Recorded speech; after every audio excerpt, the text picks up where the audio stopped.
നമ്മൾ സപ്ലയർക്ക് ഓർഡർ ചെയ്ത പ്രകാരം ഐറ്റംസ് വന്നു, പക്ഷേ കുറച്ചെണ്ണം മിസ്സിംഗ് ആണ്.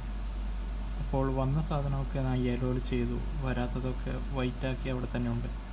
അപ്പോൾ എന്നോട് ബോസ് ചോദിച്ചു, വരാത്തത് ഏതാണ്, വന്നത് ഏതാണ്, സെപ്പറേറ്റ് ആയിട്ട് ഒന്ന് തരുമോ? അപ്പോൾ നമുക്ക് ചെയ്യാൻ പറ്റുന്നത് സെലക്ട് ചെയ്യുക, എന്നിട്ട് ഫിൽറ്റർ പോവാം. ഫിൽറ്റർ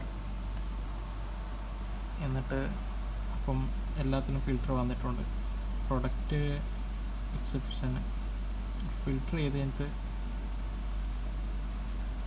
നമുക്കിവിടെ സീരിയൽ നമ്പറിൽ കൊടുക്കാം. ഫിൽറ്റർ ചെയ്ത് കഴിഞ്ഞിട്ട് നമുക്ക് ഫിൽറ്റർ ബൈ കളർ ചെയ്യാം. കളറ് യെല്ലോ ചെയ്താൽ നമുക്ക് വന്ന ഐറ്റംസ് മാത്രമായിട്ട് കിട്ടും. അതേപോലെ സീരിയൽ നമ്പറിൽ ഒന്നും കൂടി കിട്ട് ചെയ്തിട്ട് ഫിൽറ്റർ ബൈ കളറിൽ നോ ഫില്ല് കൊടുത്താൽ നമുക്ക് വരാത്ത ഐറ്റംസ് സെപ്പറേറ്റ് ആയിട്ട് കിട്ടും. കാവി cheese, black olive, Nabulsi cheese, hot chilli paste ഇതൊന്നും വന്നിട്ടില്ല.